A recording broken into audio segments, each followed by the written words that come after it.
नमस्कार। Thanks to इस system को, ब्रेट वर्ल्डवाइड को, जिन्होंने मुझे प्रिविलेज दिया कि मैं आज इस स्टेज में आके मैं आपके सामने अपने विचार को, अपने लाइफ स्टोरी को रख सकूं। तो आप सब एक्साइटेड हैं? अभी अभी आप लोग को एक्साइटमेंट हुआ यहाँ पे, और लखनऊ से एक आध मैसेज आया मेरे पास कि कुछ आवाज आ रही है। देखिए वहां तक पहुंच चुकी है। तो हमने उनसे पूछा कि क्या एक बार और सुनना चाहेंगे? तो वो सब कह रहे हैं हाँ हम लोग सब तैयार हैं। तो आप सब तैयार हैं सुनाने के लिए? बस मैं बोलूंगा 1 2 3, आपको बोलना यस। 1 2 3 यस। अब पहुंच गई होगी आवाज। मैं पार्थो बोस, एक बैंकर। मैंने 18 साल जॉब किया पंजाब नेशनल बैंक में, लखनऊ में ही। 19 साल मेरी नौकरी बाकी थी जब मैंने बैंक को क्विट कर दिया और मैं फुल टाइम इस बिजनेस में हूं। साथ में मेरी मिसेस नंदिनी बोस।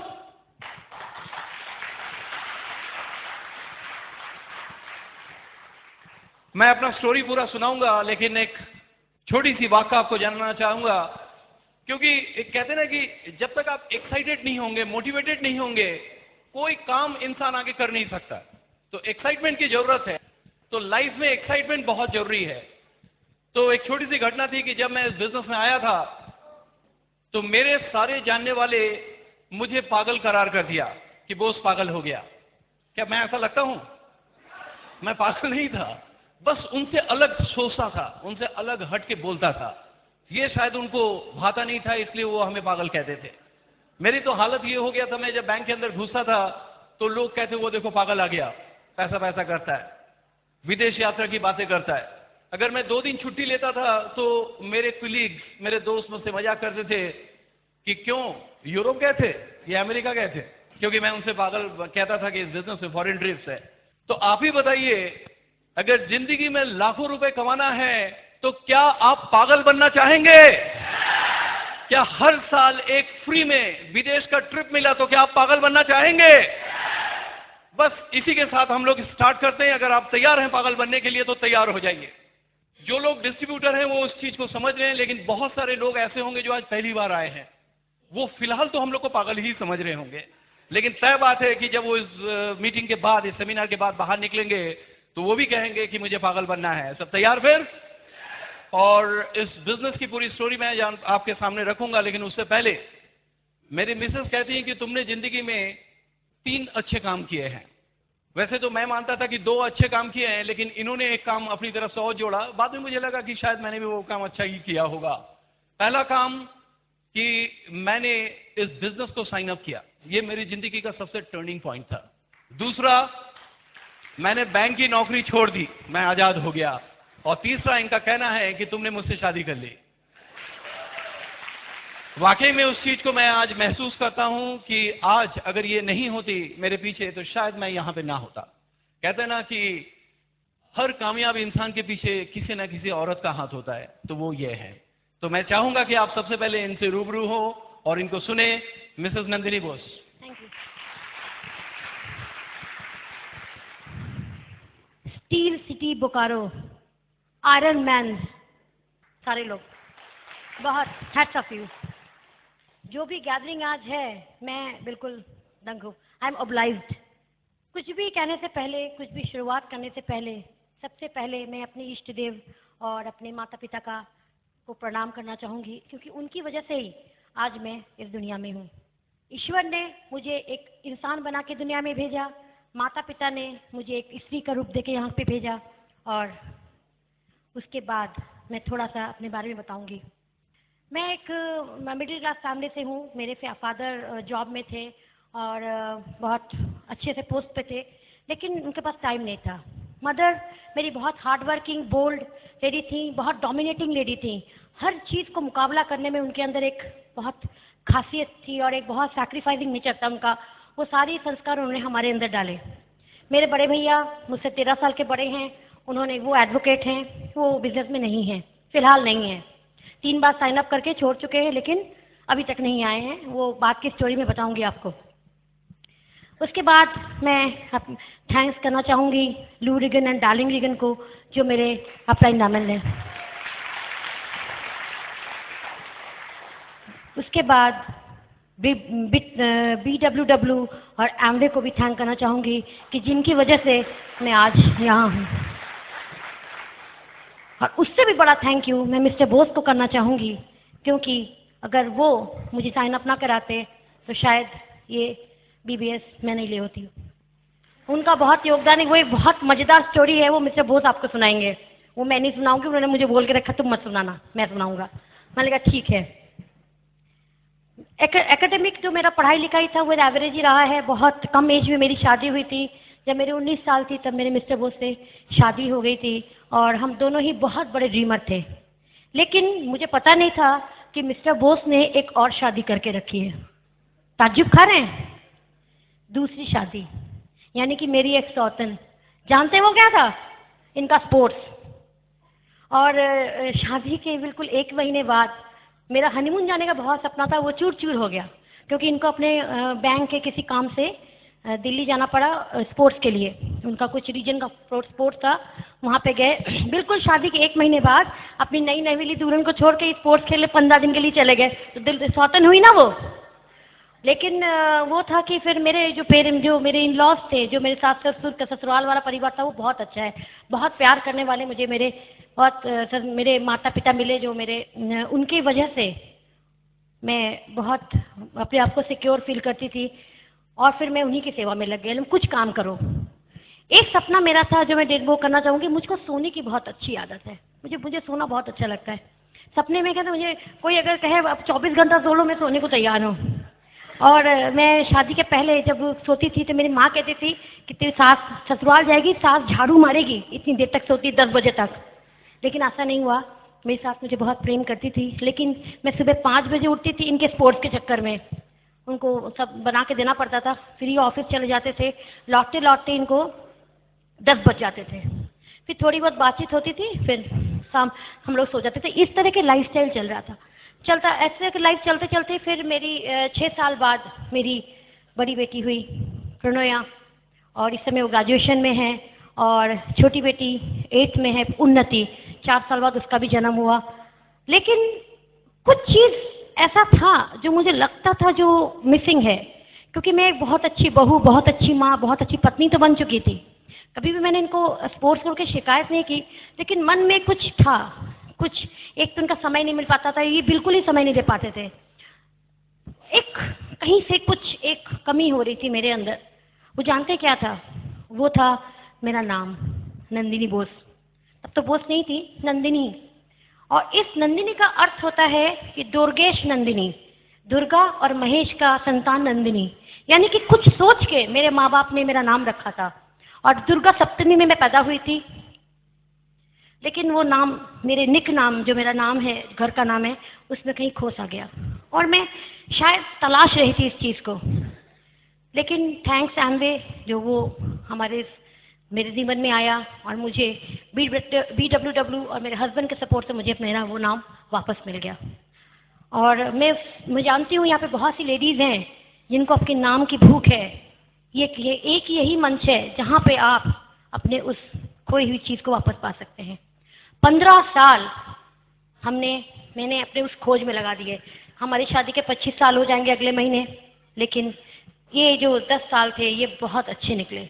वो सारे सपने हमारे पूरे हुए जो हम चाहते थे। वो मैं स्टोरी भी आपको बताती हूँ कैसे। धीरे धीरे समय चलता रहा, लेकिन कहते हैं ना, जो भी चीज़ मांगो अगर शिद्दत से मांगो, जो भी सपना देखो अगर शिद्दत से देखो, जो भी ड्रीम देखो वो अगर शिद्दत से देखो, तो सारी कायनात मिलकर उसको पूरा करती है। और यही हुआ।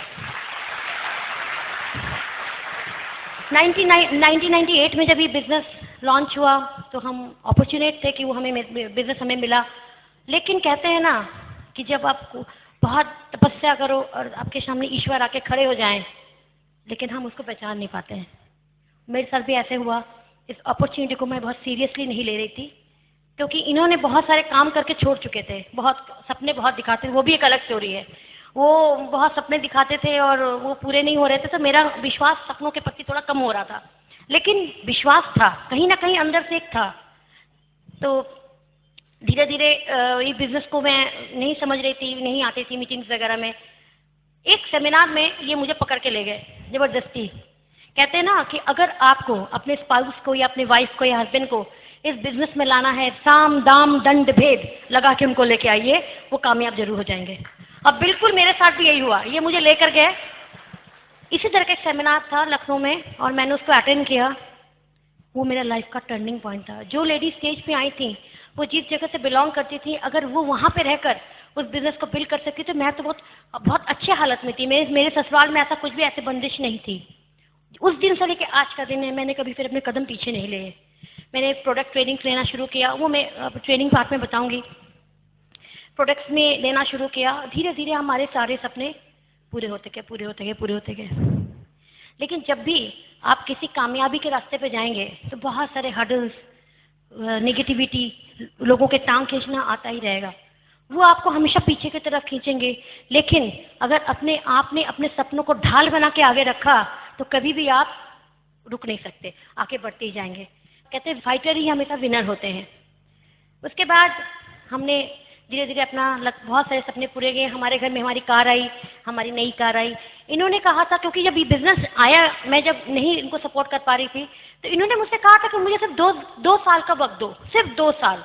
मैं तुमको वो सारी खुशियाँ दूंगा जो तुम्हें चाहिए, तुम्हें समय भी दूंगा, तुम्हें वो सारी जो सपने थे हमारे वो सारे पूरे करूंगा। मैंने कहा चलो इतना दे तो चलो, ये भी 15 साल तो दे ही चुकी हो, चलो 2 साल और सही। जब मैंने 2 साल दिए और उन्होंने वाकई एक ही साल के अंदर हमारे घर गाड़ी आई। धीरे धीरे इन सालों में बहुत सारे 4 गाड़ियां हमारी हो चुकी हैं, एक बहुत बड़ा बंगला बन चुका है। उसमें पिक्चर, क्योंकि हम दोनों को पिक्चर देखने का बहुत शौक है, सिनेमा देखने का, लेकिन हॉल में जाके देखने का टाइम नहीं है। तो एक होम थिएटर बनाया घर में, एक ह्यूज होम थिएटर। फिलहाल वो हमारा मीटिंग रूम की तरह यूज होता है, लेकिन है वो होम थिएटर। उसमें बैठ के हम लोग वीकेंड में बैठ के पिक्चर वगैरह देखते हैं बच्चों के साथ। इस तरह से सपने पूरे होने लगे। मेरी बड़ी बेटी जिसका सपना था न्यूजीलैंड में पढ़ाई करने जाने का, वो सपना भी पूरा हो रहा है। वो 16 फरवरी को न्यूजीलैंड अपनी ग्रेजुएशन की पढ़ाई करने जा रही है। किसकी वजह से? इस बिजनेस की वजह से। अब और भी बहुत बड़े बड़े सपने हैं, और एक बहुत बड़ा सपना भी हमारे सामने है। कहते हैं जब आप कोई बड़ा सपना देखते हैं और उसकी तरफ कदम बढ़ाते हैं तो एक ऑब्स्टिकल सामने ईश्वर रख देता है कि पहले इसको पार करो फिर आगे जाओ। मैं बता रही हूँ, जो ये 25th मैरिज एनिवर्सरी मैंने जो अभी आपको बताया, ये हमारा एक अल्टीमेट ड्रीम है। हम लोग ने जब शादी के बाद ही हमने तय किया था कि हम कोई भी मैरिज एनिवर्सरी सेलिब्रेट नहीं करेंगे, सिर्फ 25th मैरिज एनिवर्सरी होगी, हम बहुत अच्छे से सेलिब्रेट करेंगे। तब मुझे नहीं पता था कि मेरा एमवे का परिवार, मेरा ब्रिट का परिवार इतना बड़ा हो जाएगा, बाकी मैंने नहीं सोचा था। लेकिन ईश्वर ने मेरे मुंह से निकाला था तो वो तो होना ही था। जगह सेट, वेन्यू सेट, लोगों का लिस्ट बन चुका, सिर्फ इनवाइट करना बाकी था। लेकिन ऑब्स्टिकल्स क्या है? एक तरफ से अच्छा ही है। वो क्या है कि 8 फरवरी को हमारा मैरिज एनिवर्सरी है और 6, 7, 8 हमें पूना जाना है गो डायमंड के लिए। आप बताइए। और उसके बाद का सपना है हमारा डायमंड शिप का। 2, 3, 4 महीनों में हम डायमंड शिप क्वालिफाई कर लेंगे। आप बताइए कि हमें कहाँ होना चाहिए? मैरिज एनिवर्सरी की पार्टी में होना चाहिए कि हमारे गो डायमंड में होना चाहिए? गो डायमंड में होना चाहिए। तो हम लोगों ने बिल्कुल वही किया, पोस्टपोन कर दी उस पार्टी को। कैंसिल तो नहीं किया, क्योंकि सपने को कभी कैंसिल मत करिएगा, उसको पोस्टपोन करिएगा। अगर आपका सपना लाल मार्टिस का है या लाल होंडा सिटी का है तो उस होंडा सिटी को आप पोस्टपोन करिए डेट को, उसको कभी कैंसिल मत करिए। किंतु कैंसिल की हुई चीज कभी वापस नहीं आती। आपके मुंह से निकला हुआ कोई भी शब्द, वो अगर नेगेटिव ही क्यों ना हो, अगर वो निकला तो ईश्वर उसको पूरा करेगा। आपने कहा मुझसे बिजनेस नहीं हो सकता तो नहीं हो सकेगा। आपने कहा मुझसे बिजनेस हो सकता है। इस गट के साथ बिजनेस को करना पड़ेगा। और हमने भी यही किया। हम जा रहे हैं अभी अपने उस मिशन को पूरा करने के लिए। इस पर नेक्स्ट टाइम जब आएंगे तो ब्रांड न्यू डायमंड की तरह आपके सामने आएंगे। और ये हमारा बहुत, जब सोचा डायमंड शिप लेना है तो लेना है। बस एक छोटी सी कहानी के साथ मैं अपनी बात खत्म करूंगी। आपने नेपोलियन बोनापार्ट का नाम सुना है? नेपोलियन बोनापार्ट की बहुत सारी कहानियां हैं, उसमें से एक कहानी मुझे बहुत अच्छी लगती है। एक बार क्या हुआ कि उनको कभी हारने की इच्छा नहीं थी। वो जो भी काम करते थे जीतने के लिए करते थे। He is a winner. और इसका प्रूफ ये हुआ कि एल्पस पर्वत जो है वो बहुत कठिन चढ़ाई है उसकी, बहुत ही कठिन, कि जो जितने लोगों ने एल्पस पर्वत की चढ़ाई की है वो मतलब खत्म, वापस ही नहीं लौटे। वहाँ पे एक झोपड़ी थी, वहाँ पे एक बुढ़िया रहती थी, एक बुढ़िया रहती थी, और उसका काम क्या था, लोग जब पहाड़ी पे चढ़ते थे तो उनको उस पर चढ़ने के लिए मना करती थी, उसका काम ही था। तो लोग जाते थे, वापस नहीं आते थे। एक बोनापार्ट ने इस कहानी को सुना, वो वहाँ पहुँच गए। बुढ़िया को नेपोलियन बोनापार्ट की स्ट्रेंथ के बारे में पता नहीं था। उसने कहा, बेटा इस पर्वत पे मत चढ़ना, ये पर्वत सबकी जान ले लेती है। उसने कहा कि माँ, उसने अपने गले का हार उतारा मोतियों का और उस बुढ़िया के हाथ में दे दिया। तो बुढ़िया बड़ा आश्चर्य खा गई, कहा कि मैंने तुमको ऊपर जाने के लिए मना किया और तुम मोतियों का हार दे रहे हो? कि इसलिए दे रहे हो कि मुझे अगर कोई मना करता है तो मुझे जिद आ जाती है उसको पूरा करने के लिए। और उसने उस एल्पस पर्वत को पार किया और जो भी मतलब अचीव किया। तो इसका मतलब क्या हुआ कि अगर मार्केट में जब भी आप निकलेंगे, खास करके नए लोग, जब भी आप जाएंगे बिजनेस में, कोई आपको खींचेगा, नेगेटिविटी देगा, तो आप जिद बनाइए कि मतलब जिद इसलिए बनाइए कि मुझे उसको पूरा करके दिखाना है। क्योंकि आप जिस बिजनेस में हैं, ये एक बहुत ही पवित्र बिजनेस है। आप जो भी सोचेंगे आपको मिलेगा। सिर्फ अपने सपनों को बिल्कुल जिंदा रखिए, क्योंकि आप एक इंसान हैं, एक ह्यूमन बीइंग हैं, और ह्यूमन बीइंग का काम है सपना देखना। अगर जो इंसान सपना नहीं देखता है वो मरे के माफिक होता है। और बस इसी के साथ मैं अपनी बात खत्म करूंगी और उस इंसान को बुलाना चाहूंगी जिसने मुझे आपके सामने खड़े होने के काबिल बनाया।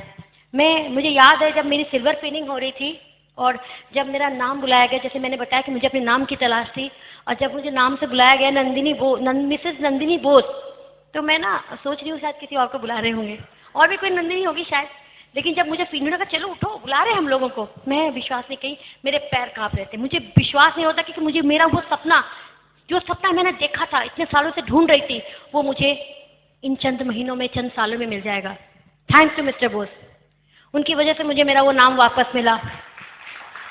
और मैं प्राउड करती हूँ अपने इस हस्बैंड पे कि जो एक जबरदस्त लीडर है, ही इज अ हीरो, और उनकी वजह से पता नहीं कितने लाखों लोगों की जिंदगियां बदल चुकी हैं। और हम आए इसलिए हैं कि यहाँ बैठे हजारों लोगों के बीच में एक आदमी की जिंदगी अगर बदली गई तो हम अपने आप को बहुत ऑब्लाइज, प्राउड समझेंगे। Help him mister Bose. Awesome. कैसा लगा आपको? एक जोरदार ताली हो जाए इनके लिए। आप खुद ही देख रहे होंगे कि मेरा बैकबोन कितना मजबूत है, तो कामयाबी कैसे नहीं मिलेगी। तो मैं अपने बारे में बताऊं कि बहुत ज्यादा कोई ऐसा स्पेशल स्टोरी नहीं मेरा बचपन का, लेकिन हाँ, हम लोग ने बचपन में घुमा कर बहुत। मेरे फादर कैलटेक्स इंडिया लिमिटेड में थे, जो कि एक ट्रांसफरेबल जॉब था, अमेरिकन फर्म थी। तो बचपन से हम लोग घूमते रहे। मैं पैदा हुआ गोरखपुर में, उसके बाद थोड़ी सी मेरी परवरिश हुई गया में, गया से फिर बांकुड़ा चले गए, 1-2-4 साल वहां पे रहे। फिर बांकुड़ा से हम लोग कोलकाता आए, कोलकाता से फिर हम लोग कटिहार गए, वहां 1 साल पढ़ाई की। फिर वहां से जमशेदपुर आए, जमशेदपुर में करीब हमारी फिर 2-3 साल वहां पे पढ़ाई हुई। फिर वहां से हम लोग राउरकेला गए, तो वहां फिर उड़िया सीखना आ गया। तो काफी डिस्टर्ब होने लगा था। तब तक हम लोग हायर क्लास में पहुंचने लगे थे। मैं 3 भाई बहन में सबसे छोटा हूं, तो दीदी वगैरह को काफी पढ़ाई में दिक्कत होने लगी थी कि बार बार एजुकेशन में चेंजेस। फिर ये तय हुआ कि कहीं एक जगह सेटल हो जाए। तो हमारा मामा का घर था लखनऊ में, और अल्टीमेटली हम लोग लखनऊ चले गए। और लखनऊ बहुत खूबसूरत जगह है, आप सब आइए, आप सबको मैं इनवाइट करता हूँ और आके देखिए। फिर अल्टीमेटली हम लोग वहीं पे बस गए, और फिर आगे की पढ़ाई मेरी हाई स्कूल, इंटर, बीएससी सब वहीं से होता रहा। बचपन से खेल में बहुत ज़्यादा शौक था, पढ़ाई में मन नहीं लगता था, बस उतना ही पढ़ते थे जिससे हम पास हो जाए। और लेकिन जो भी हमने पढ़ाई की उससे हमें मार्क्स जितना भी मिले नहीं मिले, लेकिन वो सब मेरे दिमाग में बैठता चला गया। वो सारी चीज़ें मेरे काम आए लाइफ में। और बहुत सारी मेरी पिताजी की बातें जो मेरी ज़िंदगी में बहुत ज़्यादा इम्पोर्टेंस दिया। तो कहते ना कि कभी कोई इंसान अगर कोई अच्छी बातें को सुनने को मिले या कोई आपसे बताए, आप देखेंगे अगर उसको लाइफ में इस्तेमाल आप करेंगे तो कहीं ना कहीं आपको वो कुछ ना कुछ दे जाएगा। तो मेरे साथ भी कुछ ऐसा ही हुआ। स्पोर्ट्स में बहुत ज़्यादा इंटरेस्ट थे और मैंने कई स्पोर्ट्स में खेले हैं। खास करके मैंने इंटरवर्सिटी खेला क्रिकेट में, मैंने डिस्ट्रिक्ट चैंपियन रहा स्विमिंग में, टेबल टेनिस में मैंने डिस्ट्रिक्ट चैंपियन रहा। ऐसे कई स्पोर्ट्स में थे। तो अल्टीमेटली बीएससी पास किया 81 में और बैंक का एग्ज़ाम दिया और पहली बार मेरा सिलेक्शन हो गया। 82 में मैं तुरंत एकदम यंग थे और बैंक की नौकरी मिल गई। तो मुझे उस समय लगा कि मुझे बिल्कुल दुनिया जहान मिल गई। एक बीएससी स्टूडेंट 81 में, जिसकी पॉकेट मनी मुश्किल से 10 रुपया हुआ करता था, और उसको एक नौकरी मिला 761 रुपए का। तो कैसा लग रहा होगा? आज मैं अगर किसी से कहता हूं कि मेरी पहली नौकरी का पहली तनख्वाह 761 रुपए थी, तो लोग हंसते हैं। लेकिन उस समय ये रकम बहुत बड़ी थी, और उस समय इतनी लाइफस्टाइल भी नहीं थी। तो हम लोग साइकिल से ही सब चलते थे, साइकिल से ही जाते थे। तो मुझे लगा कि मुझे दुनिया जहान मिल गई, उसमें 2 4 5 प्रमोशन ले लेंगे, चीफ मैनेजर या रीजनल मैनेजर बन जाएंगे तो बहुत बढ़िया रहेगा, और इसी से रिटायर हो जाएंगे। ये मेरी सोच थी, क्योंकि इससे आगे मैंने कभी देखा नहीं था। जो मैंने अपने पिताजी को देखा वही मैं भी सोचता था। 84 में हमारी शादी हो गई, और मुझे एक ऐसा पत्नी मिले जो कि बहुत बड़ी ड्रीमर्स थी। ड्रीमर्स मैं भी था, और एग्रेसिव भी था स्पोर्ट्स में काफी। तो मेरा तो लाइफ ठीक ठाक बीत रहा था, कोई इसमें प्रॉब्लम नहीं था। मैंने कभी इस चीज को महसूस नहीं किया। लेकिन कुछ सपने थे जो हम लोग पाना चाहते थे। तो उस समय एक सीरियल आता था, शायद आपने देखा होगा, मुंगेरी लाल की हसीन सपने। हम लोग को भी कुछ ऐसा हालत था, हम लोग भी कुछ सपने देखते थे और सोचते थे पता नहीं कब ये सब पूरा होगा। लेकिन नाराज नहीं थे अपनी जिंदगी से, सब कुछ ठीक चल रहा था। जागीर में एक बहुत बड़ी प्रॉपर्टी मिली हुई मुझे पिताजी से, तो एज इट इज चल रहा था। करते करते दिन बीतते चले गए। 90 में मेरी बड़ी बेटी हुई, और 94 में मेरी छोटी बेटी हुई। That was the turning point जिंदगी में। कहते ना कि मेरे पिताजी एक कहते थे कि बेटा, फॉर्च्यून जिंदगी में आते रहते हैं, फॉर्च्यून दस्तक भी देगी। अगर आपने दरवाजा नहीं खोली तो वो फॉर्च्यून चली जाएगी और अपनी बेटी को भेजेगी मिस फॉर्च्यून, फिर झेलिए मिस फॉर्च्यून को। तो वो एक टर्निंग पॉइंट मेरे जिंदगी में बना, और 12 साल नौकरी करने के बाद मुझे ऐसा महसूस हुआ कि मैं गलत जगह आ गया, मुझे बैंक में होना ही नहीं चाहिए था। ये मैंने 12 साल नौकरी करने के बाद एहसास किया। शायद उस एहसास ने मुझे और कुछ करने के लिए मजबूर किया, और आज मैं यहाँ पे हूँ। हुआ ये था कि 94 में 6 महीने के अंदर मेरे घर में 4 मेजर ऑपरेशंस हुए। मेरी माँ का 2 ऑपरेशन हुआ, गॉल ब्लैडर और हार्निया का। मेरे फादर का पैर टूट गया था, उनका ऑपरेशन हुआ, और मेरी दूसरी बेटी हुई सिजेरियन से। नेचुरली हर इंसान चाहता है कि अपने घर परिवार का सबसे अच्छी देखभाल हो। मैंने प्राइवेट हॉस्पिटल में ये सारे काम करवाए। बैंक वालों को अगर कोई होगा यहाँ पे, उनको मालूम होगा कि इतनी ज्यादा रिएम्बर्समेंट नहीं मिलता है। तो क्या हुआ कि मुझे तमाम इधर उधर से जो भी मैंने पैसा जमा किए थे वो चले गए, लोगों से और भी उधारी लेनी पड़ी, और अल्टीमेटली मुझे, मेरे पास एक हीरो होंडा मोटरसाइकिल था, मुझे वो भी बेचना पड़ा, क्योंकि जिंदगी से पहले ये सब चीजें नहीं आती है। कुल मिला के मैं अर्निंग मेंबर था, और मैंने इनको किसी तरीके से संभाल लिया। ठीक हो गया सब, घर आ गए, और मुझे लगता था कि मैं नौकरी में हूं, धीरे धीरे ये सारी चीजें मैं कर लूंगा। मैं इस चीज को इसलिए सुनाता हूं ना, कभी कभी लगता है ना कि जिंदगी में हर चीज सिक्योर है। मैं भी ऐसा सोचता था कि मैं बैंक में हूं, सिक्योर हूं, मेरा जॉब सिक्योर हो सकता था, लेकिन मैं सिक्योर नहीं था, क्योंकि उसी समय एक बहुत बड़ा हादसा हुआ मेरे साथ, बल्कि हादसा होते होते रह गया। लेकिन शायद वो मेरी टर्निंग पॉइंट बन गई। उस समय तो मैं नहीं समझा, लेकिन आज मैं कह सकता हूँ वही मेरी जिंदगी का मोड़ था।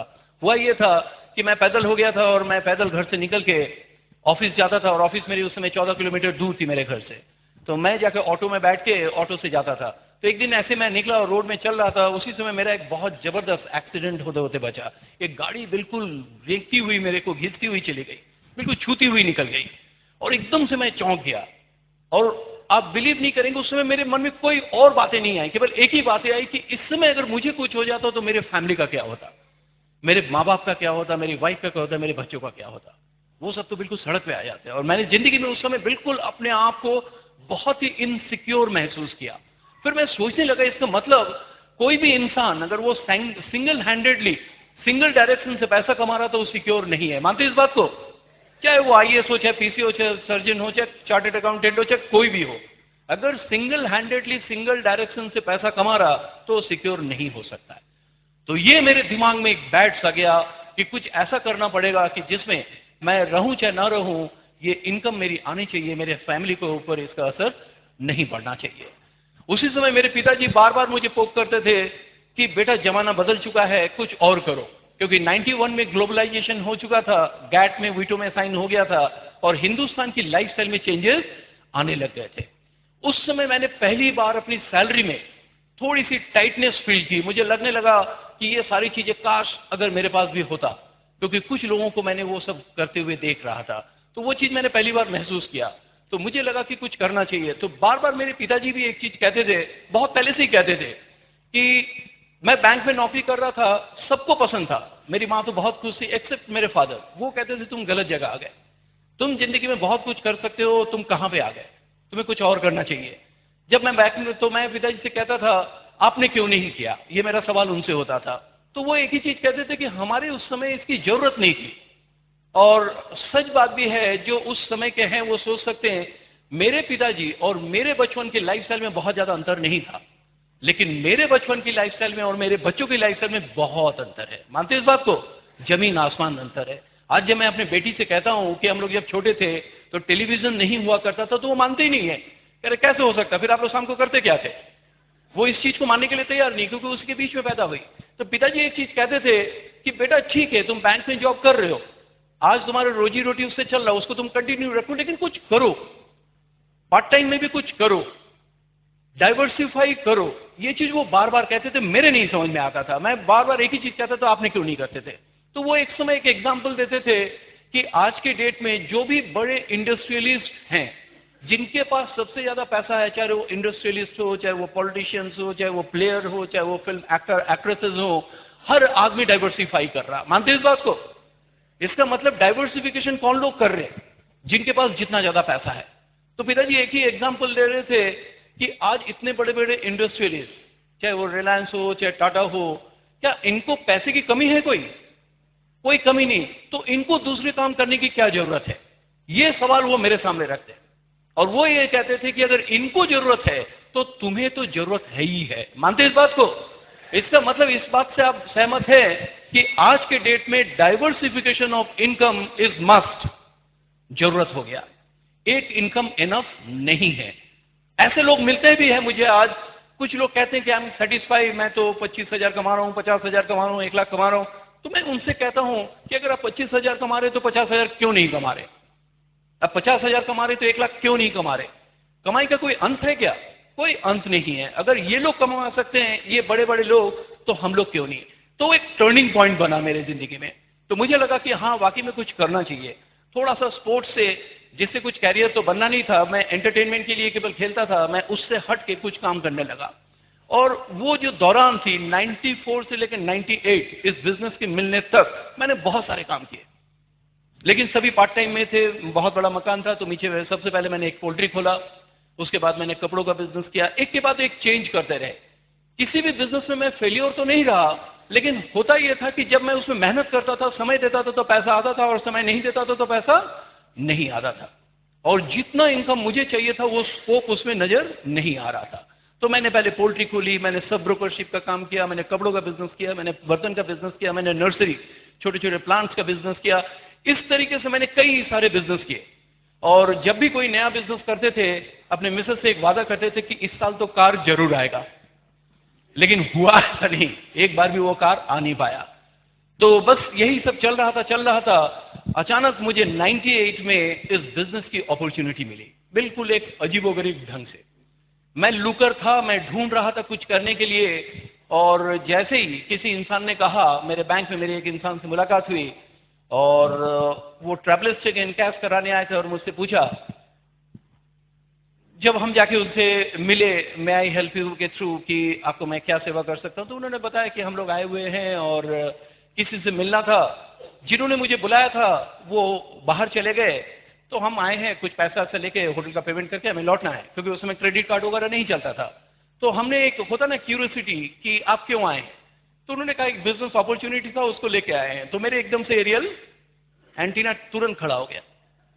तो हमने कहा कि कैसा अपॉर्चुनिटी है, और उस समय तक मेरे मन में यही बसा हुआ था कि बिजनेस का मतलब बहुत सारा पैसा, क्योंकि मैंने 18 साल बैंक में जॉब किया, जिसमें 12 साल मैंने लोन्स डिपार्टमेंट में काम किया, पीएसएल में। तो वो चीज मैं देखता था वहां पे।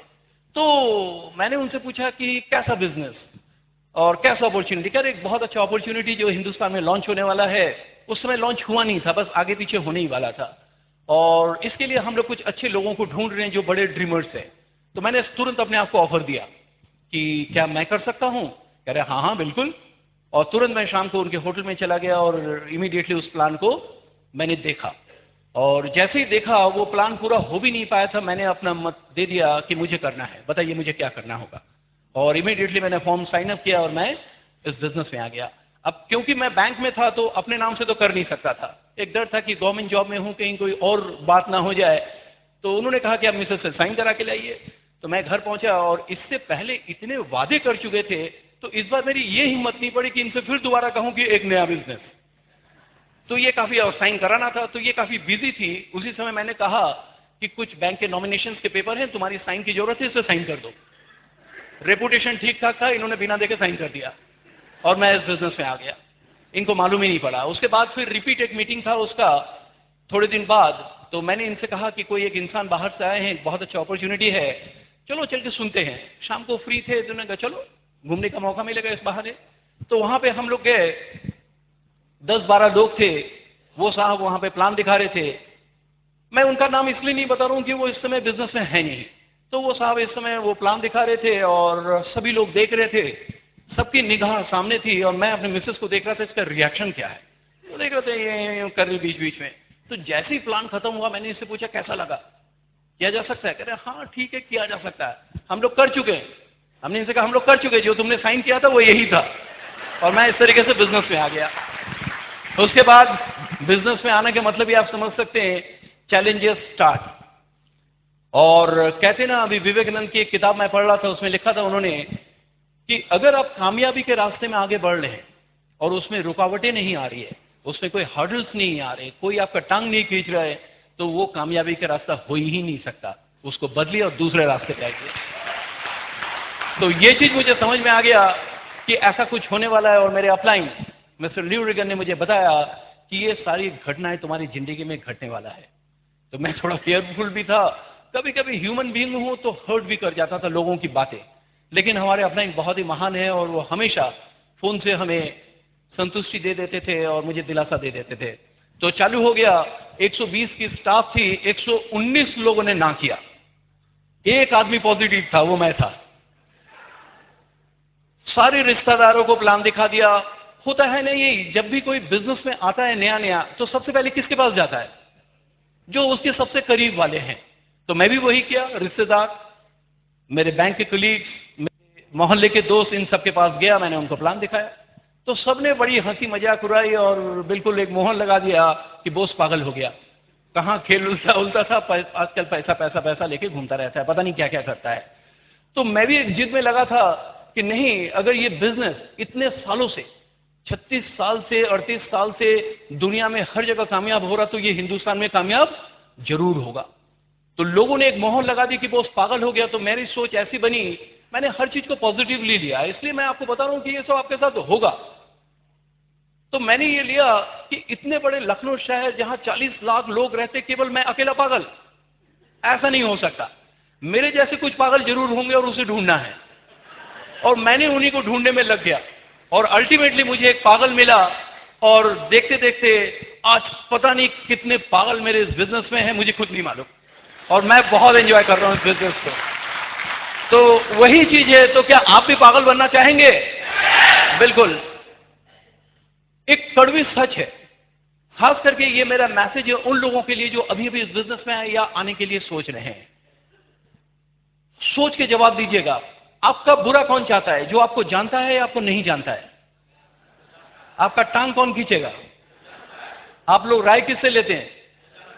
बस यही गलती होती है। तो ये गलती मुझसे भी हुई थी। और खास करके मेरे रिश्तेदार जो थे, लखनऊ में मेरे बहुत बड़ी फैमिली है, मामा के घर के करीब 70-75 फैमिलीज हैं, सब मेरे अगेंस्ट हो गए। कुछ तो मेरे घर में पहुंच गए, मां को समझाने, इसको रोको, क्या हो गया देखो, पता नहीं क्या कर रहा। तो उस समय मुझे नहीं समझ में आता था कि 4,400 रुपए में, बल्कि 4,400 नहीं, 4,200 रुपए में कोई आदमी क्या बैंकक्रप्ट हो सकता है? मैं अच्छी नौकरी कर रहा था, मैं 4,200, इससे पहले 5,000 10,000 मैंने कहीं ठग आए, खो गया, तब तो उन्होंने ऐसा नहीं कहा, तब कहा तुम्हारे साथ तो ऐसा ही होना ही था। इस बार 4,200 के लोग क्यों परेशान हैं? तो मेरे मन में एक ठनका कि इतने परेशान क्यों, इसको रोको, इसकी नौकरी चली जाएगी, ये चला जाएगा। मैं तो कोई फ्रॉड तो मैं कर नहीं रहा हूं कि मेरी नौकरी चली जाएगी।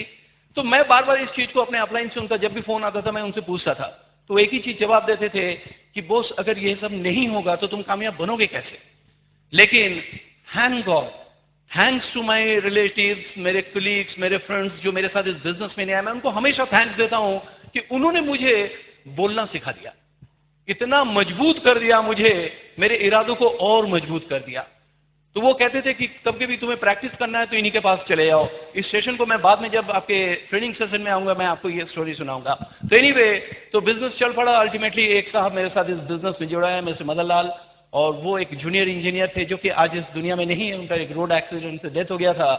और फिर धीरे धीरे बिजनेस बढ़ता चला और बहुत दिन तक मैं 9% में अटका रहा, बिल्कुल फाउंडर बनने वाला था तो मैं उसमें अटका हुआ था, उसके ऊपर नहीं जा रहा था किसी भी कंडीशन में। और 10-15 लोगों की बातचीत होती थी, मतलब मीटिंग होती थी। किसी दिन अगर 10 लोग आ जाते थे हमारी मीटिंग में तो हम लोग चाय पी के सेलिब्रेट करते थे उसको, यार 10 लोग थे और आज हालत ये देखिए। तो एनीवे, मैं कंटिन्यू कर रहा था, केवल इसलिए कर रहा था कि मेरी जेब से क्या जा रहा है। और ये कंपनी, एक सिंपल लॉजिक की बात है कि ये कंपनी अगर 90 देशों में कामयाब हुआ है तो हिंदुस्तान में भी कामयाब जरूर होगा। लॉजिक क्या कहता है? अगर इसको पकड़ के रखें तो इसकी कामयाबी के साथ साथ कुछ तो ऊपर तक हम भी पहुंच जाएंगे। केवल ये सोच के मैंने इसको पकड़ के रखा और हुआ। कहते ना कि अगर कोई बात आप दिल से, किसी बात को आप दिल से बार बार सोचे तो वो घटना आपकी जिंदगी में एक बार घटेगा जरूर। यही हुआ, एक के बाद एक मेरी स्पॉन्सरिंग होती चली गई, टीम बढ़ती चली गई। आज एक बहुत बड़ी टीम बन चुकी है। मुझे खुद नहीं मालूम कि मेरे नेटवर्क में कितने लोग हैं, कहां हैं, कुछ नहीं मालूम। बिजनेस इंटरनेशनल हो गया, बाहर भी चला गया और फैलती ही चली जा रही है। वो जो पहला लेग था जिसके ऊपर मैंने सबसे ज्यादा काम किया है, आज उस लेग में डायमंड भी है, 5-6 एमरल्ड्स भी हैं, 50 से ज्यादा फाउंडर और प्लैटिनम्स हैं। सिल्वर गोल्ड की तो मुझे मालूम ही नहीं कितने हैं। ह्यूज टीम बन चुकी है। इसी तरह से एक दूसरे आए डॉक्टर शैलेन, कभी उसका भी मौका मिलेगा वो भी आएंगे, आपके साथ बात करेंगे। और मैं गया था, उनके पिताजी मेरे साथ बैंक में थे। मैं उनके पिताजी को प्लान दिखाने गए थे और ये होम्योपैथी के डॉक्टर थे, ये बीच में आ गए, कूद पड़े। तो वही चीज है ना जो मेरी मिसेस कह रही थी कि आप इरादा करिए, कायनात आपके साथ होगा। वो मेरे सामने आ गए और उनको मैंने प्लान दिखाया और वो बिजनेस में आ गए। और वो भी एक ह्यूज लेक बन चुका है, काफी लोग हैं उसमें, पूरे बिहार में फैला हुआ वो बिजनेस है, साथ में और भी स्टेट्स में। इसी तरीके से मेरे ब्रदर आए और ब्रदर के नीचे कुछ अच्छे स्पॉन्सरिंग हुए, बैंक के लोग आए और वो भी टीम आज काफी बड़ी हो चुकी है। उसमें 3-4 फाउंडर प्लैटिनम्स हैं, गोल्ड है, सिल्वर है, तमाम। तो इस तरीके से सब बिजनेस बढ़ती ही चली गई और मैं वर्क करता चला गया। ये जो बीच में जो चैलेंजेस आए, इन चैलेंजेस को मैं ओवरकम करता रहा और कुछ ना कुछ जिंदगी में टर्निंग पॉइंट बनते रहे, कोई ना कोई कारण बनता रहा जो मुझे मोटिवेट करता रहा। इसीलिए कहते ना कि लोग पूछते हैं कि इस बिजनेस में कामयाब होने का फंडा क्या है। जिंदगी में कामयाब होने का कोई फंडा नहीं है, केवल जिस चीज को आप पाना चाहते हैं उससे जुड़े रहिए, उस चीज को देखते रहिए, तो वो आपके दिल में बस जाएगा। कोई एक कारण मिल जाएगा, कोई इमोशन आपको दिल को छू जाएगा और उसके कारण आप इस बिजनेस को करेंगे। अदरवाइज क्या होगा कि अगर कारण मजबूत नहीं है तो कोई ना कोई आके आपको इस चीज से हटा देगा, भटका देगा। तो मेरे साथ भी कुछ ऐसे ही हुए। 2-3 किस्से जो मैं आपको सुनाना चाहूंगा, मैं भी आपको कोरिलेट कर सके। तो सबसे पहला, जब मैं इस बिजनेस में आया था, मैं एफर्ट्स तो कर रहा था लेकिन इतना भी नहीं कर रहा था। तो उसी समय कुछ ऐसे हादसे हुए जिन्होंने मेरी आंखें खोल दी। 98 की बात है, मैं बैठ के एक टीवी देख रहा था तो अचानक तनिष्क गहने का एक एडवर्टाइजमेंट आने लगा और उसमें हेमा मालिनी इंटरव्यू दे रही थी। तो उनसे पूछा गया कि इनके गहने कैसे हैं। तो हेमा मालिनी कहने लगी कि इनके गहने बहुत खूबसूरत है, बहुत सुंदर है और सबसे अच्छी बात है कि सस्ते हैं, 12-15 हजार 20 हजार में मिल जाते हैं। ये सुन के तो मेरा दिमाग घूम गया कि हम लोग फिर लाइफ में स्टैंड कहां करते हैं। हम तो किसी को दे नहीं सकते, कोई हमें भी नहीं देता है और हम लोग, लगता है कि हम लोग, एक ईगो था ना बैंक का, वो उस दिन बिल्कुल टूट सा गया मेरा। सारा जो कुछ भी थोड़ा बहुत था वो सब एकदम चूरमार हो गया, खत्म हो। उसी समय मैं दिल्ली गया और एक लेडी से मेरे अपलाइन ने मेरी मुलाकात कराई जो कि एक बहुत बड़ी इंडस्ट्रियलिस्ट की वाइफ थी और वो इस बिजनेस में थी। जब मैं उनके घर गया रात को डिनर में, तो आप बिलीव नहीं करेंगे, उनके घर जो मैं सपना नहीं देखता था उससे कहीं ज्यादा उनके पास था पहले से, और वो इस बिजनेस को कर रही थी। तो मुझसे रहा नहीं गया, मैंने उनसे पूछा कि मैडम आपके पास तो सब कुछ है, मेरे सपनों से भी ज्यादा आपके पास है, तो आपको इस बिजनेस की क्या जरूरत है। क्योंकि मैं तब तक ये सोचता था ये बिजनेस केवल गरीब को अमीर बनाने के लिए है, मेरे जैसे लोगों के लिए है। तो उन्होंने एक सिंपल एक लाइन का जवाब दिया जो मेरी जिंदगी का दूसरा टर्निंग पॉइंट बना। उन्होंने एक सिंगल लाइन में जवाब दिया, जैसे आप मुझे देख के सोच रहे, मैंने भी किसी और को देखा, मुझे लगता है कि मैं उनके सामने भिखारी हूं। तब मुझे लगा कि कामयाबी कोई मंजिल नहीं है बल्कि एक जर्नी है, एक जर्नी है, और कितना आप देख सकते हैं इसके ऊपर सब कुछ निर्भर करता है। उसी समय कुछ एक के बाद एक कुछ हादसे होते चले गए, और सच बात है कि ये जितने भी हादसे इसलिए हुए मेरे साथ क्योंकि मैं लगा हुआ था। मैं इस सिस्टम से, इस ब्रिज सिस्टम से, इस बिजनेस से मैं जुड़ा हुआ था, मैं इससे अलग नहीं था। घटनाएं वहीं घटेंगे जहां पे आप जाएंगे। अगर घर पे बैठे रहेंगे तो कुछ ऐसा घटना घटने वाली है क्या? नहीं, तो आपको निकलना पड़ेगा। तो मैं लगा हुआ था, तो कुछ इमोशनल बातें जो मुझे बहुत ज्यादा हर्ट कर गई उस समय, और एक कारण फिर से बना। कहते हैं ना कि जिंदगी में कुछ पाने के लिए कुछ कारण होना चाहिए, मानते हैं इस बात को? और कारण जितना बड़ा होगा आपके एफर्ट्स भी उतनी बड़ी होगी। और कारण कुछ ऐसा बन जाए जिसको सोचने पे आपके आंखों में आंसू आ जाए, तो कोई भी आपको कामयाबी से रोक ही नहीं सकता, सवाल ही नहीं होता। तो मेरे साथ कुछ ऐसा ही हुआ। 98 की बात है कि मेरी बेटी उस समय 5th में पढ़ती थी, बड़ी वाली बेटी, अचानक मेरे पास आई और कहा कि पापा पापा मुझे पैसा दो, मुझे यूएसए जाना है। वो तो समझी कि मैं पर्स निकालूंगा, कुछ पैसे दे दूंगा, वो चली जाएगी। छोटी सी लड़की थी, वो तो पापा को समझ में आ रहा था कि कुछ गड़बड़ है। तो हमने कहा कि कुछ टीचर ने लिख के दिया, कह रहे हाँ डायरी में लिखा है। तो मैंने डायरी में देखा 80,000 घूमने जाने के लिए। तो 80,000 एक बैंक एम्प्लॉय 98 में, जिसमें मेरी सैलरी होगी 16-18 हजार, कहां से पे करता, वो भी घूमने जाने के लिए। मैं बच्चे से ये भी नहीं कह पा रहा था कि बेटा तुम्हारा बाप निकम्मा है, तुम्हें ये नहीं दे सकता है। मुझे ये सब बोलना अच्छा नहीं लगता था। तो मैंने उनको फुसलाने की कोशिश की कि बेटी अभी तुम बहुत छोटी हो, कुछ बड़ी हो जाओ तो मैं तुम्हें यूएसए क्यों, पूरी दुनिया घुमा दूंगा। शायद ये मेरी बात उसको सेटिस्फाई नहीं किया। बेटी ने तुरंत जवाब दिया, इसका मतलब पापा हम कभी विदेश जा ही नहीं पाएंगे। बिल्कुल हर्ट कर गया मुझे, बिल्कुल दिल को छू गया। मैं अंदर ही अंदर रो पड़ा। और उस दिन मुझे फील हुआ कि मैं किस बात का बाप जो मैं अपनी बेटी के अपने एक छोटे से सपनों को पूरा नहीं करा सकता है। तो उसने एक और कारण बना दिया इस बिजनेस को करने के लिए। चाहे जितनी भी ठंडक हो, बरसात हो, गर्मी हो, मुझे इस बिजनेस को करने से कोई रोक नहीं पाया। कारण मेरा था। उसी समय एक और हादसा हुआ 99 के अर्ली में कि हमारे पास एक स्कूटर हुआ करता था बजाज, हीरो होंडा बेचने के बाद मैंने उसको खरीदा था। और कहीं भी लखनऊ में कोई फंक्शन हो, वहां पे इतनी ऑटो वगैरह से लोग कैरी नहीं करते हैं, सब अपनी कन्वेंस से जाते हैं। तो हम लोग भी जाते थे, कहीं भी कोई रिश्तेदारी में कोई फंक्शन हुआ, जहां भी हुआ, तो 4 ही लोग हो पाते थे उसमें, मैं, मेरी मिसेस और मेरे 2 बच्चे। तब तक फादर हमारे एक्सपायर हो गए थे, घर में केवल माँ। तो एक ही आदमी सैक्रिफाइस करता था, वो था मेरी माँ।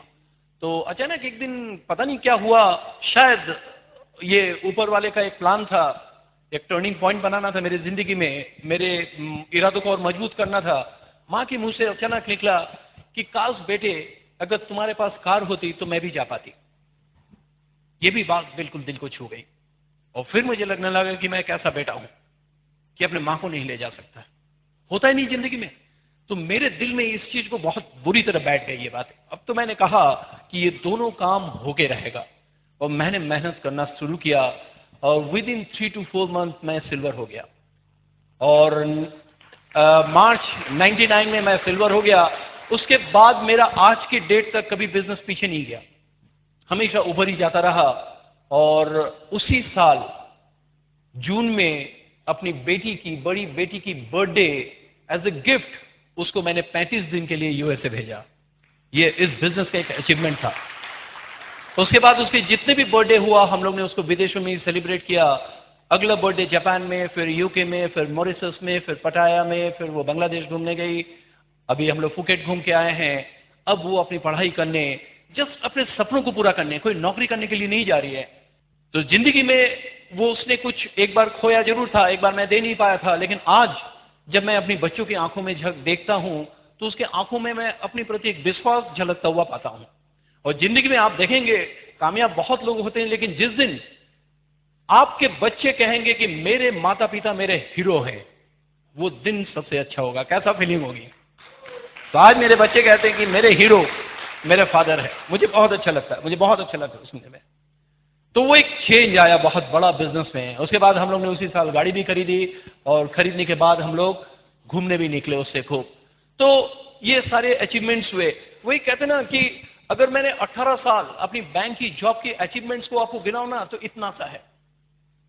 82 में मैंने बैंक ज्वाइन किया था, 84 में मेरी शादी हुई। उस 18 साल के दौरान मैंने 3 टू व्हीलर खरीदा।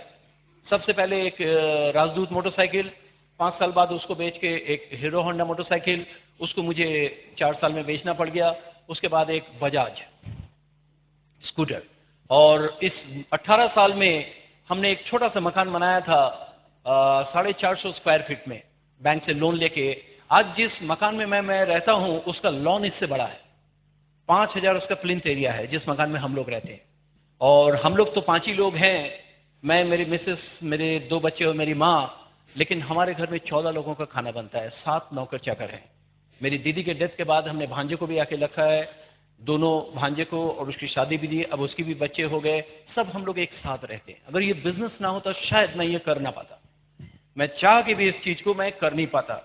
कहते ना कि और तमाम ऐसे भी लोग इस बिजनेस में उभरे जो इस बिजनेस में कामयाब बने डाउनलाइन से निकल के। जब मैं उनके फैमिली में जाता हूं तो उनको देखता हूं तो बहुत अच्छा लगता है। अक्सर लोग पूछते हैं ना कि इस बिजनेस में क्या खास बात है, कामयाबी किसे कहते हैं। अपने घर में जाके अपने बीवी बच्चों को खुश देख के सबको अच्छा लगता है, लेकिन जिस दिन आप किसी को सपोर्ट करेंगे, किसी को हेल्प करेंगे और वो कामयाब होगा और उसके घर में जाएंगे, उसके माँ बाप को, उनके बीवी बच्चों को खुश देखेंगे, आपको कैसा महसूस होगा। जिंदगी का बेस्ट फीलिंग, इससे अच्छी कोई फीलिंग हो नहीं सकता। कितने ऐसे लोगों को आप जानते हैं जिन्होंने खुद कामयाब बने हैं और अपने जैसे बहुत से लोगों को क्रिएट किया हो। एक आदमी का नाम बताइए, शायद ना बता पाए। यही वो प्लेटफॉर्म है जहां पे ये काम मुमकिन है, ये काम हो सकता है और कहीं ये काम नहीं हो सकता है। तो गाड़ी इस तरीके से चल पड़ी, एक से एक हादसे हुए, उसके बाद सबके अचीवमेंट्स होते गए। और जैसे मेरी मिसेस कह रही थी ना, हर्डल्स आए।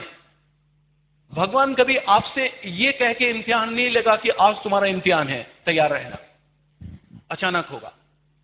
अगर आपकी प्रायोरिटी, आपकी प्राथमिकता इसमें ज्यादा है तो आप उसको पास कर जाएंगे, नहीं तो अनजाने में आप फेल भी हो जाएंगे। तो मेरे साथ भी हुआ कि लखनऊ में हर बृहस्पति को मीटिंग होती, जैसे यहां पे होती है। और चांस की बात, उस समय मीटिंग कोई और नहीं लेता था, केवल मैं ही लेता था। 200-250 लोग होते थे। और अचानक एक बार ऐसा सिचुएशन बैठा कि मेरी बड़ी बेटी की बर्थडे और मीटिंग एक ही डेट में, बृहस्पति को। और मेरे सामने एक बहुत बड़ी दुविधा थी कि मैं अब कहां पे जाऊं, या मैं 200 लोग जो आने वाले हैं उनको भूल जाऊं, या मैं बर्थडे पार्टी को छोड़ दूं। तो मैंने प्रायोरिटी में चेक किया, जो कि मेरे अपलाइन ने मुझे लिख के दे दिया था। हमने कहा एंटरटेनमेंट बाद में, सबसे पहले काम। और मैंने उस बर्थडे पार्टी को छोड़ के, जबकि घर में काफी लोग थे, मैं चला गया मीटिंग लेने में। मुझे भी अच्छा नहीं लगा, मेरी मिसेस को भी अच्छा नहीं लगा, मेरी बेटी को भी अच्छा नहीं लगा, रात को खाना वाना भी ठीक से नहीं मिला। फिर भी मैं गया। और उसी बेटी को उसके हर साल बर्थडे हम लोग ने विदेशों में सेलिब्रेट किया। क्या आपको लगता है कि उस बेटी को याद है जो बर्थडे हमने भूल गए? कभी कभी हम लोग इमोशनली अटैच हो जाते हैं और ये नहीं सोचते हैं कि आज अगर इस इमोशन को थोड़ी देर के लिए होल्ड कर ले तो जिंदगी में हम बहुत कुछ पा सकते हैं। और शायद वो टर्निंग पॉइंट मेरा बना। भगवान ने मुझे, कहते हैं ना कि भगवान आपको ऐसे ही करोड़पति नहीं बनाएंगे, वो आपको इसके लिए टेस्ट तो लेंगे क्या वाकई में आप इस लायक हैं। आपको प्रूफ करना पड़ेगा और सब कुछ अनजाने में होगा। इसलिए लाइफ में, जिंदगी में एक प्रायोरिटी जरूर सेट कर लीजिए कि अगर कोई 2 चीज आपके सामने एक साथ आ जाए तो आप किसे चूज करेंगे। 8 फरवरी को जैसे बताया, सिल्वर जुबली सेलिब्रेशन, बहुत बड़ी सेलिब्रेशन हैं क्योंकि ये 25 साल बाद आता है।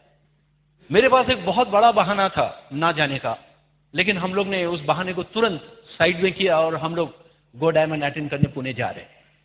2 दिन बाद हो जाएगा, लेकिन उसमें जाने से हमें क्या मिल सकता है वो मुझे मालूम है। अब मैं इस चीज को एहसास करने लगा कि मुझे क्या मिल सकता है। तो ऐसी घटनाएं सब होती रही और मेरा बिजनेस बढ़ता चला और जितने भी चैलेंजेस आए उन सबको मैं ओवरकम करता चला गया, एक के बाद एक के बाद एक के बाद। तो 18 साल में मैंने आपको बताया कि बैंक में मैंने क्या किया। 3 छोटी छोटी मोटर 2 व्हीलर, एक छोटा सा मकान और 4 या 5 बार LTC बैंक से ही पैसा लेके बाहर घूमने गए, सबसे छोटे से होटल में रहे, कंप्रोमाइज किया शॉपिंग करने में, जबकि मेरी मिसेस का सबसे बड़ा ड्रीम है शॉपिंग करना। मुझे भी बहुत अच्छा लगता है। आज भी हम लोग जाते हैं और मॉल्स में जाके, विदेशों में जाके खूब ढेरों सारा शॉपिंग करते हैं और बिल्कुल ट्रॉली जो होता है इससे भर सा जाता है और बहुत सारे सामान ऐसे ले आते हैं जिसको पहचान नहीं पाते, वो हम लोग की आदत है। बहुत सारे सामान देखते हैं समझ में नहीं आ रही है कि अपने रख लो, बाद में समझेंगे, पहले घर पे ले। आज भी एक दो सामान ऐसे पड़े जिसको हम लोग समझ रहे हैं क्योंकि उसमें उनके लैंग्वेज में लिखा है, समझ नहीं पा रहे। मुझे लगता है एक बार लेके उसको जाना पड़ेगा फिर से वहां। तो एनीवे, तो हमने वो 18 साल में अचीवमेंट किया। और 10 साल में इस बिजनेस से क्या अचीवमेंट किया, 10 साल में 2 साल बाद हमने अपनी नई पहली गाड़ी खरीदी, मैटीज लाल रंग की। उसके 2 साल बाद हमने होंडा सिटी खरीदा। उसके ठीक 2 साल बाद हमने स्कॉर्पियो खरीदी। उसके ठीक 2 साल बाद हमने स्विफ्ट खरीदा। ये मेरी जो गाड़ियों मैंने खरीदी पिछले 10 साल में। मैंने एक मकान बनाया जिसमें बताया इन्होंने होम थिएटर है और हम लोग घर पे बैठ के पिक्चर देखते हैं। बहुत ज़बरदस्त उसके सराउंड सिस्टम्स हैं और कभी भी आप आइए लखनऊ में तो हमारे होम थिएटर में हमारे साथ बैठ के पिक्चर जरूर देखिए, आप एंजॉय करेंगे। तो वहीं पे हम लोग ब्रिट के एफडीज वगैरह सब भी बैठ के देखते हैं और बहुत एंजॉय करते हैं। इस तरीके से एक बहुत बड़ा गार्डन है। हिंदुस्तान से निकल के बाहर गए, मुझे एग्जैक्टली याद भी नहीं, 7-8 ट्रिप तो हो ही चुका होगा या 9 ट्रिप हम लोग ले चुके अब तक। 2 बार फैमिली के साथ, एक बार हम लोग अपने पैसे से गए घूमने मॉरिशस और काफ़ी एंजॉय कर रहे हैं। और आज कोई ऐसा लग्जरियस आइटम नहीं है जो मेरे घर में नहीं है। अभी लखनऊ में एक एडीसी में एक फंक्शन चल रहा था, उसमें यह था कि 30 पीपी पे कुछ प्राइजेस थे और उस प्लैटिनम को एक इनाम दिया जाएगा जिसके सबसे ज़्यादा इन्वॉइसेस कटेंगे। तो कल मैं यहीं पे कोलकाता में ही था तो मेरे पास फ़ोन आया कि वो फर्स्ट प्राइज़ आपको मिला, आपके प्लैटिनम शिप में सबसे ज़्यादा इन्वॉइसेस कटे। तो हमने कहा क्या मिलेगा, करे एक टीवी।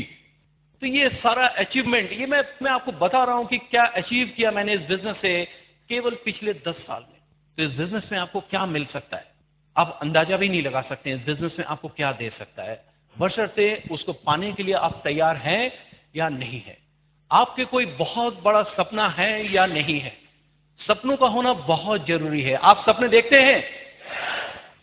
कभी कभी होता है ना कि बचपन से हम लोग इतने ना सुन चुके हैं, जब भी कोई बड़ा काम करने की सोचा भी, किया भी नहीं है अभी शुरुआत, सोचा भी तो बड़ों ने रोक दिया, बैठो जैसे हो वैसे ही रहो, पैर उतनी ही फैलाओ जितनी बड़ी चादर हो, हमेशा। तो धीरे धीरे धीरे धीरे क्या होता है, और एनवायरमेंट के कारण, परिस्थिति के कारण हम लोग की सोच बहुत संकीर्ण हो जाती, छोटी हो जाती, फिर हम लोग बड़ा सोचने लगते, डरते हैं सपना देखने से। मैंने ऐसे लोगों से मिले हैं जो सपने देखने से डरते हैं। इस पे आपको एक स्टोरी सुनाते हैं तो आपको और क्लियर हो जाएगा। एक हस्बैंड वाइफ थे, नई नई शादी हुई थी और हनीमून पे गए हुए थे। एक कॉटेज में ठहरे थे, शाम का टाइम था, हल्का हल्का पानी बरसने लगा। तो मिसेस ने अपने नए हस्बैंड से कहा कि मैंने कपड़े बाहर सूखने दिए हैं, जल्दी से अंदर ले आओ नहीं तो गीले हो जाएंगे। तो हस्बैंड बिल्कुल घबराया हुआ था, डरा हुआ था, कह रहे मैं बाहर नहीं जाऊंगा, बाहर लुल्लू है, मुझे पकड़ लेगा। तो हस्बैंड को समझ में नहीं आया, वाइफ को समझ में नहीं आया, उसके लगा कि नए नए शादी में मजाक कर रहे हैं। कह रहे मजाक छोड़िए, जल्दी जाइए, कपड़े देखिए मेरे हाथ इस समय काफी फंसे हुए। वो खाना बना रही थी, कॉटेज में ठहरी थी। तो कह रहे ना बाबा ना, मैं बाहर नहीं जाऊंगा, बाहर लुल्लू है, मुझे पकड़ लेगा। तो वाइफ को समझ में नहीं आया, नई नई शादी हुई। तो उसने पूछा कि लुल्लू क्या है। कह रहे मैं जब छोटा था तो मेरी माँ कहती थी कि ऐसे हालात में बाहर मत जाया करो, बाहर लुल्लू है तुम्हें पकड़ लेगा, मैं बाहर नहीं जाऊंगा। तो वाइफ को कुछ समझ में नहीं आया, तो उसने थोड़ी सी दिलासा दिलाई अपने हस्बैंड को, अरे तब तो आप छोटे थे, अब तो आप हट्टे कट्टे जवान हैं, अब कहां से पकड़ पाएंगे। हस्बैंड और डर गया, तो कहने लगा कि मैं बड़ा हो गया तो क्या हुआ, लुल्लू भी तो बड़ा हो गया। तो बहुत से लोग ऐसे होते हैं जो अपने सपनों को, अपने डर को ऐसे जहन में बैठा के रखा हुआ है, जो डरते हैं बोलने में। लेकिन आपको उस बैरियर को तोड़ के निकलना जरूर पड़ेगा, आपको लोगों के सामने आना जरूर पड़ेगा। तो आप इस चीज को दिखा सकते हैं, आप इस बिजनेस को लोगों को दिल खोल के दिखा सकते हैं। और जब भी इस काम को करें, बिल्कुल फुल हार्टेडली करिए, हाफ हार्टेडली मत करिए, आधे मन से मत करिए इस बिजनेस को। बहुत से लोग मिलते हैं मुझे, वो कहते हैं कि चलो एक बार करके देखते हैं, अगर हो गया तो ठीक, नहीं तो कोई बात नहीं। तो हमेशा कोई बात नहीं ही होगा। इस पर भी एक छोटा सा स्टोरी सुनाना चाहूंगा आपको। एक बार हमारे ex president doctor gel Singh America गए थे, व्हाइट हाउस में टी पार्टी में। तो टी पार्टी हो रही थी, वहां पे क्या है, चाय पीने के बाद लोग को प्याली को सीधी रख देते हैं, यानी ऐसे, या उल्टा रख देते हैं। उल्टा रख के मतलब उसको और चाय नहीं चाहिए, सीधी रख दिए मतलब और चाय चाहिए। इन्होंने चाय पीने के बाद उसको ऐसा रख दिया, बेड़ा बेड़ी। तो किसी को समझ में नहीं आया, और क्योंकि वो प्रेसिडेंट है उनसे पूछ भी नहीं सकते, तो उनके साथ जो लोग आए थे उनसे पूछा गया भैया इसका मतलब क्या है। कह रहे इसका मतलब तो हम लोग को मालूम नहीं। एम्बेसी में पूछा गया, हिंदुस्तान फोन हो गया कि भैया आपके प्रेसिडेंट ने चाय की प्याली को ऐसा रख दिया, इसका मतलब क्या है? कह रहा इसका मतलब तो केवल वही समझा सकते हैं। तो बड़ी मतलब एपोलोजाइज करते हुए उनके प्रेसिडेंट गए और पूछा कि माफ कीजिएगा, हम लोग को पूछना नहीं चाहिए था, फिर भी हम लोग समझ नहीं पा रहे हैं, आपने प्याली को ऐसा क्यों रखा? हमारे यहाँ तो ऐसा है कि मतलब और चाय चाहिए, उल्टा है तो और चाय नहीं चाहिए। कह रहे ऐसी कोई बात नहीं, इसका मतलब है तो दे दो, नहीं तो कोई बात नहीं। तो वही होता है जिंदगी में। बहुत से लोग आते हैं, साइन अप कर दिया, करते हैं, चलो देखो ठीक हो गया तो ठीक है, नहीं तो कोई बात नहीं। तो उनके साथ क्या होगा? हमेशा कोई बात नहीं होगा। अरे करिए तो बिल्कुल दिल खोल के करिए उस काम को, बिल्कुल लग के करिए। क्या आज के डेट में ये साबित करने की जरूरत है कि ये बिजनेस कामयाब हो गया है? कोई जरूरत है? ये प्रूव हो चुका है, ये बिजनेस कामयाब हो चुका है। बस जरूरत है आपको कामयाब होने की। बिजनेस में कोई कमी नहीं है। 99 में जब क्लोजिंग हुआ दिसंबर में, तो कॉर्पोरेशन का टर्नओवर था 99 करोड़ से 100 करोड़। अभी पिछले महीने इनका क्लोज हुआ 123 करोड़, एक महीने का टर्नओवर एमवे कॉर्पोरेशन का। ये अभी जो लोग गए थे फुकेट में, उनको दिखाया गया, उनको मालूम है। आप सोचिए, जो एक पूरे साल में होता था वो अब एक महीने में होने लगा। अगर महीने का 123 करोड़ हो रहा तो साल का कितना होना चाहिए? 1200-1400 करोड़। आज से 10 साल बाद क्या होगा? हर महीने का टर्नओवर होगा 1000 करोड़, साल का टर्नओवर होगा 12000 करोड़। अगर उसका एक छोटा सा हिस्सा भी आपको मिल गया ना, 0.001%, 7 पुश्ते बैठ के खाएंगे। इतनी ह्यूज बिजनेस है, लेकिन ऐसे नहीं मिलेगा। उसके लिए कुछ करना पड़ेगा, और हमारा ये सिस्टम है। इस सिस्टम के बारे में हम लोग दोबारा आएंगे, फिर से बात करेंगे। फिलहाल आपसे बात करके मुझे बहुत अच्छा लगा। कहने के लिए तो बहुत कुछ है, कहने के लिए तो इस बिजनेस में इतना कुछ है कि अगर पूरी रात मुझे खड़ी कर दिया जाए तो मैं बोल सकता हूं। सब कुछ मैंने लाइफ में एक्सपीरियंस किया है। अभी भी मैं जाता हूं ट्रेन में, इधर प्लेन में, लोगों से मेरी मुलाकात होती है, और लोग, मैं डायरेक्टली उनसे कहता हूं, लोग पूछते जब क्या करते, तो मैं कहता हूं मैं एमवे बिजनेस में हूं। अब लोग नाक नहीं सिकोड़ते हैं, बल्कि लोग बहुत ही इज्जत से इस बिजनेस के नाम को लेते हैं। हम लोग कभी कभी डरते हैं इस नाम को बोलने में। आप खुल के बोलिए कि मैं एमवे बिजनेस में हूं, लोग इज्जत करेंगे आपकी। और अभी मैं जा रहा था खड़गपुर से, नीलांचल से लखनऊ लौट रहा था, तो 2 लोग मिले, काफी लोग बैठे हुए थे, और मैं बातें कर रहा था, सब सुन रहे थे, सब बंद गए थे मेरी बातों से। और एक ने कहा उतने में कि कुछ कहिए ना कहिए, एमवे के लोग बोलते बहुत अच्छे हैं। क्या ये कॉम्प्लीमेंट आप लोग को मिलता है? तो हमने उनसे कहा कि सवाल इस बात का नहीं कि क्या बोलते अच्छे नहीं बुरे बोलते हैं, क्यों अच्छे बोलते हैं। मैंने उनसे सवाल किया, तो वो इसका जवाब दे नहीं पा रहा था। हमने कहा कि वो इसलिए सही बोलते हैं क्योंकि वो सच बोलते हैं और दिल से बोलते हैं, इसलिए बोलते हैं। Thank you, go diamond, God bless you, go diamond. Thank you, back to work.